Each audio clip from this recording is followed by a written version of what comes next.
of this is that for years there's been a war in Yemen, and Saudi Arabia and the UAE are bombing Yemen, and they're killing civilians and bombing weddings, and I never hear a word about this from the media. As soon as something involves Israel, it's international news every single day for the next 3 to 6 months. So any ideas on what's going on in there? Seems to be some different standards going on. Not only that, you would not see protests all over the world, in UK, in London, and New York.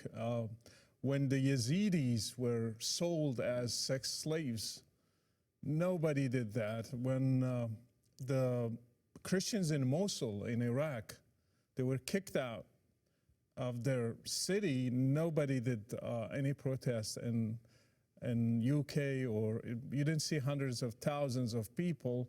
You didn't see those universities are making protests and signs against Muslims attacking Christians and asking jizya from them or to convert to Islam. You only see it now because really we don't care about the victims, because we care only who is the perpetrator. If it's a Jew, then we care. You mentioned Yemen, for example. It has been since 2011. It's almost 11 years. And now we have 150,000 deaths because of that war. 11,000 of them are children. And it's very easy to find the pictures of like starving kids. I mean, they're nothing but bones with skin, and they can't even move. They're lying on the ground because they're starving. We don't hear a word about this. Because it's Saudi Arabia and United Arab Emirates. It's Muslims who are doing those things, so nobody cares. Only we care if Jews are involved, because we don't want them to be taking the land of Muslims or making any harm to any Muslim, even if it's Hamas and even if they are terrorists. We don't want them to harm them. Oh, wait a minute. We've got like 49 Muslim majority countries, a huge portion of the world, and then you've got this tiny little piece of land, and it's anything that happens on that little piece of land. Then all of a sudden, I mean, college campuses around the world, marches around the world, and what do you think's going on with the Jews there? Jews are, since the beginning of Islam, they are hated by the first Muslim community, including Muhammad, until today. And that hatred, it needs a trigger. So we hated as Muslims. When I say hate, because I belong to the Muslim ummah, Muslim nation, so I know how they think, and that's how I used to think. So when I say we, I just know the mentality. We used to hate every Jew, all through history. When you read history of Islam, you will see it clearly in the text and incidents. So we need a trigger. Israel is the trigger right now. 1948 is the trigger. It's not the cause. And people think because of Israel occupying the land, that's why we are doing that. But that's not the truth. Actually, there were massacres against Jews even before that. And I can mention few, for example. In Morocco, we had the massacre of Fez. Fez is a famous city in Morocco. That's 1033. It's, 900 years before Israel. Moroccans killed 6,000 Jews in one day. I can give you another one in Iraq, 1941. It's called the Farhud massacre. They killed between 200 to 1,000. We don't have the exact numbers. And the name of it tells everything. It's Farhud. In Arabic, Far means he ran away. Hud is Yehud, the Jews. The Jews ran away on that day. So they still have it in Iraq. They call it the Farhud Day. So the day when the Jews left. It's 1941. Israel didn't exist back in those days. We have one, and also the Hebron massacre. It happened before the foundation of Israel. We had 67 Jews that were killed. All these things just shows you that Jews, they were hated, and we have it in the text. If we can really dig into Muslim texts and show you exactly what we thought of them. Yeah, and this was something that interested me way back when I was starting to learn about Islam. So the main reason early on that I was studying Islam was just that my best friend was a Muslim. But Nabil, he was from the most peaceful sect of Islam, the Ahmadis. Their motto is love for all, hatred for none. Yeah. And yet, even with Nabil, when the topic of Israel or Jews would pop up, he would suddenly become like a different person. like even he was enraged. And I was like, wait a minute, I thought you're the nice one here. Well, because when you're raised and brainwashed from childhood that those are the enemies of Muslims, what do you think I will think when I grow up? I had to work and struggle with it to overcome that hatred for years. It wasn't easy. Probably for you grow up in a different background, so you didn't feel it. I felt it so strong. You can't even shake a hand of a Jew because all the ideas that they taught us that he's unclean, he is cursed, he is hated by God. They are the enemies of our prophet. They tried to kill him. They tried to bewitch him. All this history, it's embedded in our DNA. So when you think of a Jew, what image is going to come to your mind if you were raised since childhood to think they are the monsters, they are the killers, they are the bloodsuckers? So what are you going to think about them when you see a Jew? He moved to Medina, he was like, right? They were like, no, we are not with you. Yep. We have a different narrative. And when he knew he was rejected by Jews and Christians, he started attacking them one by one. And he started making excuses to justify kicking out Jews, killing them, enslaving their women and their kids. For every tribe, he found an excuse. And when you read it, you see clearly he had a plan to get rid of them because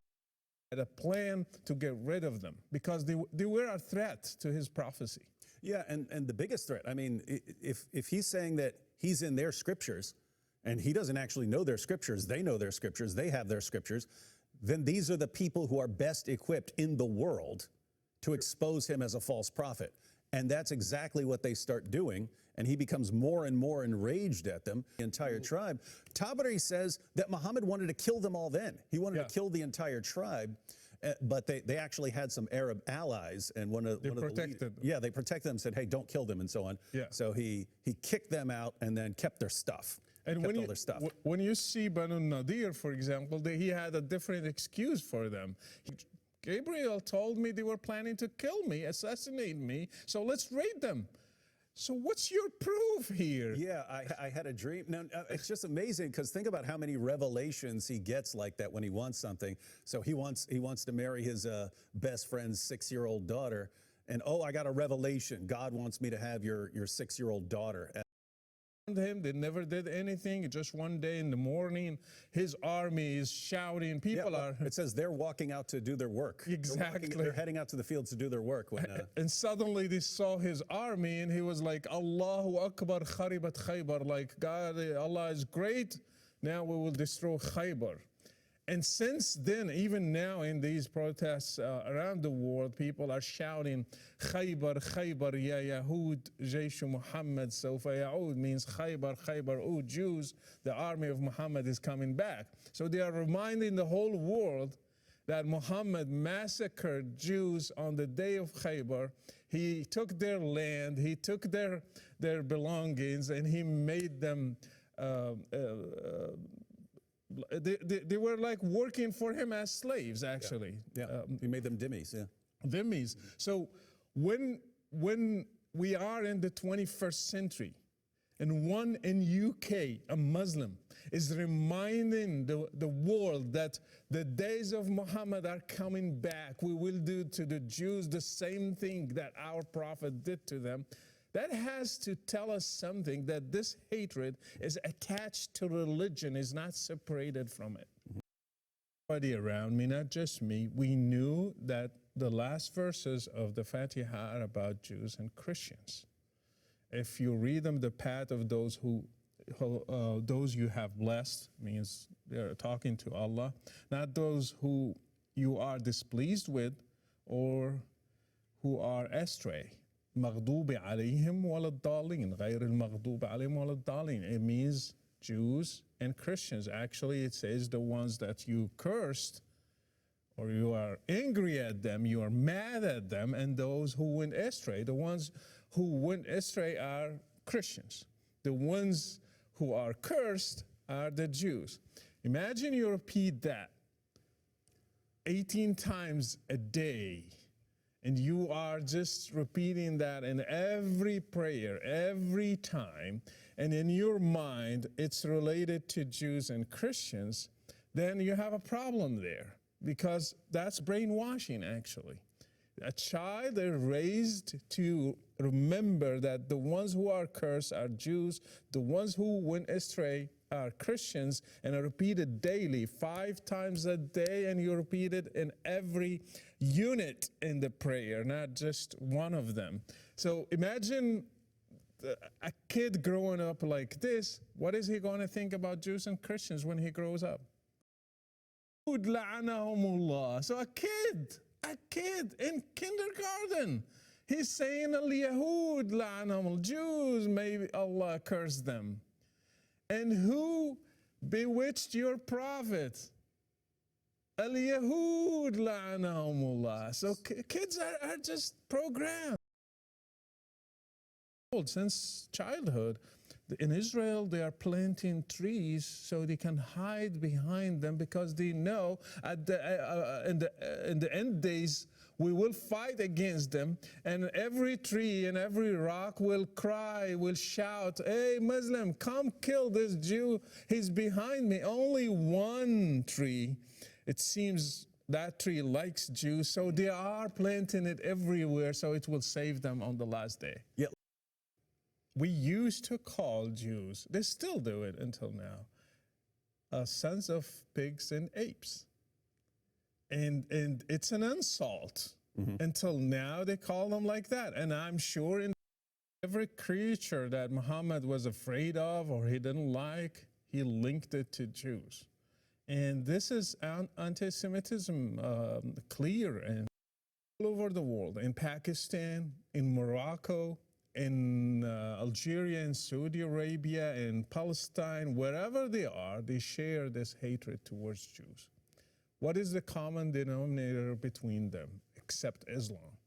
So when you see people are shouting or chanting slogans against Jews, and they are from the Islamic text, it's a proof that Islam is the root of this hatred. It's not the conflict over a land. It's not the conflict with Israel. It's not the start of Israel as a state in 1948.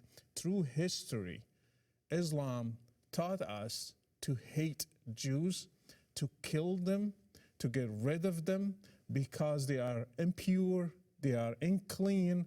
They try to harm the Muslim community at the beginning. They try to harm the Prophet, and you name it, the list goes on.